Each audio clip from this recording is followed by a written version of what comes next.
मातृका प्रसाद कोइराला प्रजातान्त्रिक नेपालका प्रथम नागरिक प्रधानमन्त्री तथा राणाशाही शासन विरुद्ध भएको जनक्रान्तिका अथक योद्धाका रूपमा परिचित छन्। विक्रम सम्वत 1968 साल पुस 17 गते विराटनगरमा जन्मिएका कोइराला समाजसेवी कृष्णप्रसाद कोइरालाका जेठा छोरा हुन्। कृष्णप्रसाद कोइरालाकी दुई श्रीमती मध्ये जेठी श्रीमती मोहन कुमारी कोइरालाबाट मातृका प्रसाद कोइरालाको जन्म भएको थियो। उनी विक्रम सम्वत 2007 सालको क्रान्तिपछि गठित पहिलो नागरिक सरकारको प्रधानमन्त्री बने।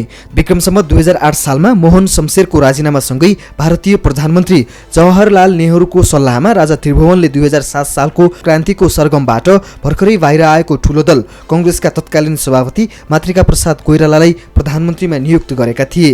मातृका प्रसाद कोइराला प्रधानमन्त्री भएपछि नेपाली कांग्रेसमा घर झगडा सुरु भयो। नेपाली कांग्रेसभित्र प्रधानमन्त्री ठूलो कि पार्टी सभापति ठूलो भन्ने बहसले नै व्यापकता पायो। कांग्रेसको कलह घर झगडा अन्ततः पार्टी फुटमा नै पुगेको थियो।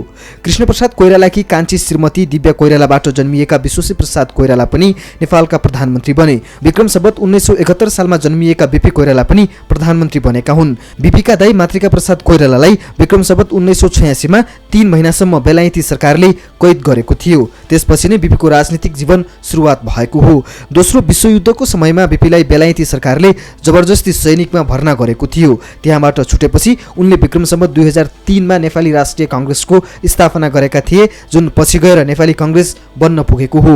नेपाली साहित्यमा समेत ख्याति कमाएका बीपीलाई राजनीतिमा पनि शिखर पुरुषका रूपमा चिन्ने गरिन्छ। अहिले नेपाली कांग्रेस बीपीले नै देखाएको बाटोमा हिँडिरहेको केही नेताहरूले समेत बताउने गरेका छन्।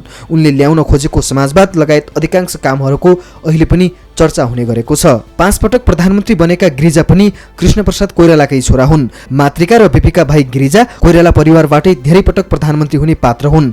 2046 सालपछिको 20 वर्ष नेपाली राजनीतिको शीर्ष स्थानमा रहने नेता पनि गिरिजा प्रसाद कोइराला हुन्। बहुदलीय व्यवस्थाको पुनर्स्थापनापछि कोइराला 5 पटक नेपालको प्रधानमन्त्री बने। 2048 सालको आम निर्वाचनमा नेपाली कांग्रेसले बहुमत ल्याएपछि पहिलो पटक गिरिजा प्रसाद प्रधानमन्त्री बनेका थिए। 2048 साल जेठ 15 गते पहिलो पटक गिरिजा प्रसाद कोइराला नेपालको प्रधानमन्त्री बनेका हुन्। 2050 सालमा कांग्रेसका 36 जना सांसदले सरकारको कामको विरोधमा मतदान गरेपछि उनले संसद भङ्ग गरेर मध्यावधि निर्वाचनको घोषणा गरे। तर 2051 सालमा भएको मध्यावधिमा कांग्रेस दोस्रो पार्टी बन्यो। त्यसपछि उनी सत्ताबाट बाहिरिएका थिए। कृष्णप्रसाद कोइरालाका 3 छोरा मातृका बीपी र गिरिजा नेपालको प्रधानमन्त्री बनेका हुन्। एकै बुवाका 3 छोरा प्रधानमन्त्री बनेको उदाहरण गिनिज बुकमा समेत रेकर्ड छ। कोइराला परिवारकै सुशील कोइराला पनि नेपालको प्रधानमन्त्री बने। दोस्रो संविधान सभा सदस्य निर्वाचनपछि सुशील कोइराला प्रधानमन्त्री बनेका हुन्। अहिले कार्यान्वयन भइरहेको संविधान उनकै नेतृत्वको सरकारले जारी गरेको थियो।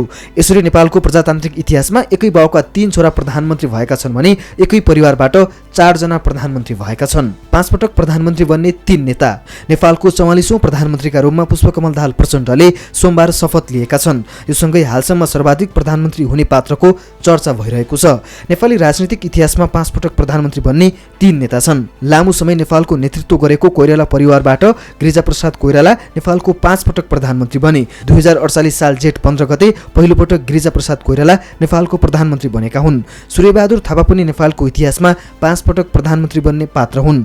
पञ्चायतको पहिलो प्रधानमन्त्री नै थापा बनेका थिए। राजनीतिक व्यवस्था जस्तो सुकै भए पनि सूर्यबहादुर थापाले उदारवादी राजनीतिक अवधारणालाई सधैँ आफ्नो प्राथमिकतामा राखे। 2036 सालको जनमत संग्रह अघि नै थापाले नेपालमा चलिरहेको राजदरबार र सिंहदरबारको वैध शासन अन्त्य हुनुपर्ने माग राखेका थिए।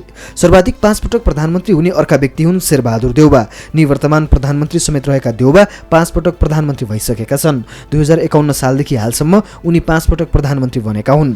अहिले नेपाली कांग्रेसका सभापति समेत रहेका देउवा यही आइतबारसम्म मुलुकको प्रधानमन्त्री थिए। यस्तै धेरै नेताले पटक पटक प्रधानमन्त्री बन्ने अवसर पाए, जसमा केपी शर्मा ओली 3 पटक मुलुकको कार्यकारी पदमा पुगेका छन् भने सोमबार मात्रै शपथ लिएका प्रचण्ड पनि तेस्रो पटकका लागि प्रधानमन्त्री बनेका हुन्।